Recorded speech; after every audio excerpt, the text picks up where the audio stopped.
43-year-old motorcyclist from Bridgeport was reportedly killed yesterday afternoon when his motorcycle ran into the back of a Jeep on northbound I-95 in West Haven. It happened around 4:15 in the afternoon. The Hartford Courant reports that Michael Cooney was thrown from the motorcycle after the crash and suffered a serious head injury. He died at the scene. The man accused. Well, the family of Boston bombing suspect Tamerlan Tsarnaev is searching for a burial site.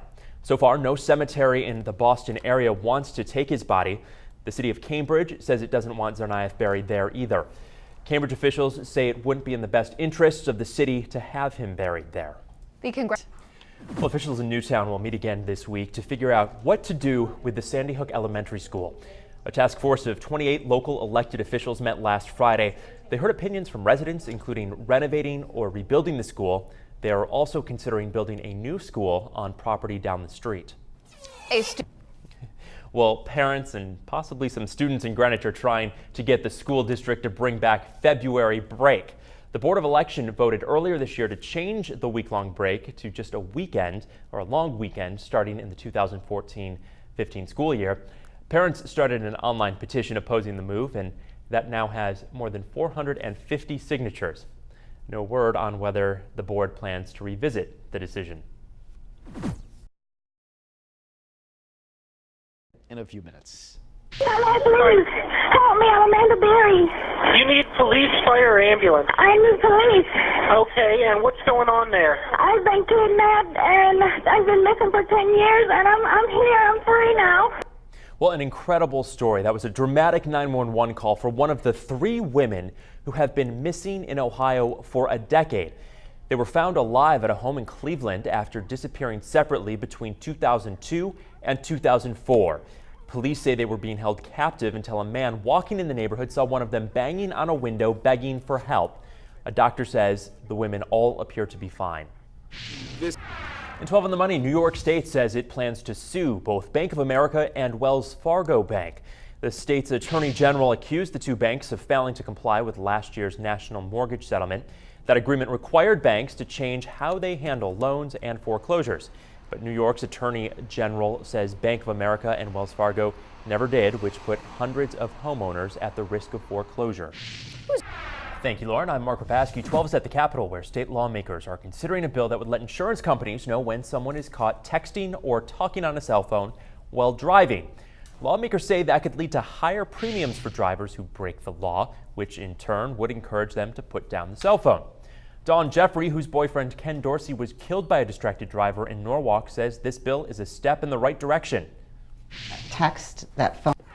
Well, 12 on the Money. The days of tax-free shopping on the internet, they are one step closer to becoming a thing of the past. The Senate passed a bill yesterday that would require online retailers to pay sales taxes back to the states. Supporters say it would even the playing field for small businesses. However, critics are calling this a tax increase. The bill now moves on to the House. Yes, well, this is our Facebook question of the day with you there. Well, forget the number 2 pencils. The ACT college admissions exam is going to go digital. Officials say the change could come as early as the spring of 2015. Officials say the test will be made up of both multiple choice questions as well as an interactive portion. Accept them. Well, officials now know what sparked a deadly explosion at the Texas fertilizer plant. Investigators say the blast was caused by an explosive chemical stored at the facility. They found a 90-foot crater at the site where the chemical had been stored. 14 people were killed in that incident. Hundreds were injured and dozens of homes were destroyed in the explosion last month. 30th. And New Jersey Governor Chris Christie has revealed he's undergone a secret plan to slim down. The Republican said this morning that he's lost 40 pounds since he secretly had gastric band surgery back in February. Christie says he woke up one day and realized he needed to lose weight for his family. However, analysts believe he could be trying to lose weight to make him a better candidate for president. Well, state lawmakers are considering. Well, administrators say at Harding High School they found a written bomb threat there yesterday, and Central and Bassick received threatening phone calls. This is the subject of our Facebook question this morning for you. What do you think can be done to prevent these bomb scares from happening and bomb threats. Yeah, it's been happening for the past couple of days, last week into this week. Certainly, we want to know what you're thinking. We've got a couple of people who are commenting here, like Yanitza, who says, I think nowadays any threat needs to be taken seriously and acted upon as quickly as possible. We just can't be sure when it's going to be something real. And as for those who think a bomb threat is a game, once they are apprehended, they should be charged with criminal charges to the fullest extent. Dominique, punish the kids with no summer vacation, problem solved. And then Glenn writes in, first and foremost, the media has to stop sensationalizing every aspect of violence or scare. It's the fuel that keeps feeding this insidious engine. Yeah, certainly an interesting point there. It's something we discuss when talking about covering these, balancing, people in the community want to know what's happening at the schools because they see the police, they see the fire, they see the bomb dogs and all of that, and they want to know what's going on. They want to know what's happening, and it's kind of it's a double-edged sword thing. You know, you're damned if you do and you're damned if you don't. So do we not cover it and not tell you what's going on, even if it does turn out to be nothing, or do we just ignore it? So that's a tough call there because parents want to know what's happening. Absolutely. So thank you very much for your comments. Keep them coming in. We might even read them on the air. Just head over to the News 12 Connecticut Facebook page. Well, 12 is at the Capitol, where health activists are rallying today to raise awareness about HIV and AIDS. It is all part of the 13th Annual AIDS Awareness Day. Several elected officials, including Governor Malloy, are expected to attend. The State Department of Public Health estimates there are more than 10,000 people who are currently living with HIV right here in Connecticut. Meanwhile, a nurse. News12.com. Well, the popular camping area in Westport is closed until further notice. It's all because of damage from Hurricane Sandy. Officials say camping as well as fires on Kokini Island are temporarily banned until the site can be rebuilt using the help of volunteers. Camping season on the island usually starts on May 15th and runs until October 15th. If you'd like to help with the repairs, we have information on our website, news12.com. Judo. 12 on transportation, the rest stop along I-95 in Darien, well, it is reportedly scheduled to reopen next month. That stop will have new restaurants, more fuel pumps, as well as a Connecticut gift shop. You can pick up your souvenirs there. It has been closed since March of last year. The Greenwich Times newspaper reports that the renovation has cost $10 million. Also, go unless it repeat another bomb threat. Well, after 6 bomb threats in 7 days, parents and teachers in Bridgeport are hoping the distractions are over. Good morning, I'm Mark Rapaski. Police tell us they are looking for those responsible for evacuations at all 3 city high schools yesterday. As we've reported, threats were made at Bassick, Central, and Harding high schools, all within about an hour yesterday morning. Police searched the schools but did not find anything suspicious. We're told the threat at Harding was written inside the school, but the other 2 were phoned in. Officials say this is not a joke. And another new survey says many young athletes do not take the risks of concussions seriously.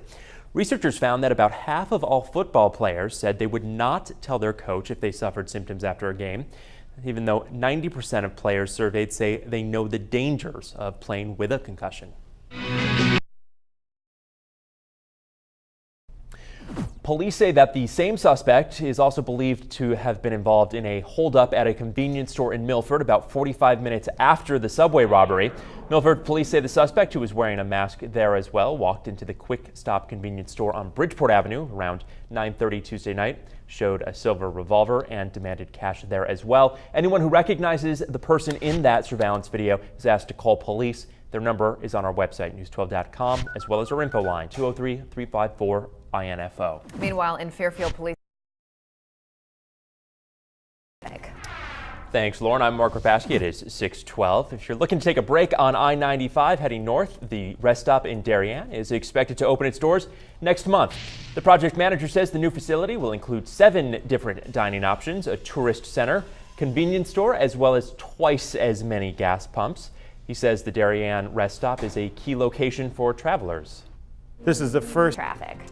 Thank you, Lauren. I'm Mark Rapaski. Only on 12, a Norwalk man who spent 15 years in prison says he received a bill for more than $180,000 to cover the cost of his time behind bars.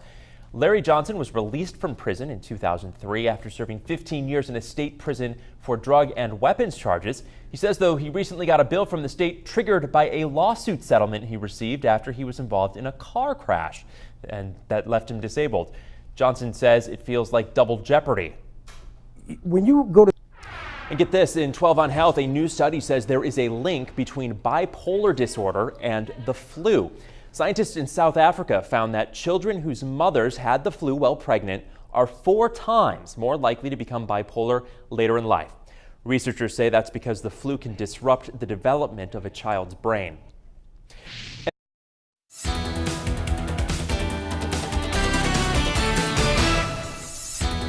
Well, good Thursday morning. I'm Mark Rapasky. Thanks for watching News 12 Connecticut. Employees of a Subway restaurant in Bridgeport are hoping surveillance video will help catch the man who held them up at gunpoint. Now check out the surveillance video. Police say the robbery happened Tuesday night at the restaurant on Fairfield Avenue. They say that the suspect put a silver handgun on the counter, actually pulled down his mask, and demanded cash from the employee. You see him there in the picture. Neighbors in the area say they do not feel safe. We have a school. Meanwhile, Boston's police commissioner will be in Washington, D.C. today to talk about the deadly marathon bombing. Commissioner Edward Davis plans to tell lawmakers the federal government should tighten security around big public events like the Boston Marathon. This will be the first congressional hearing on the Boston bombing attack. Well, a royal visit to the town of Greenwich. It's creating a lot of buzz. Prince Harry will be visiting next week. The British royal will play in a charity polo event at Greenwich Polo Club. Michael Carrazza of Stamford, you see him right here playing on one of his polo horses, is very excited for the event because he was actually invited to compete and will be one of the 4 people on Prince Harry's team. Yeah, the Prince is a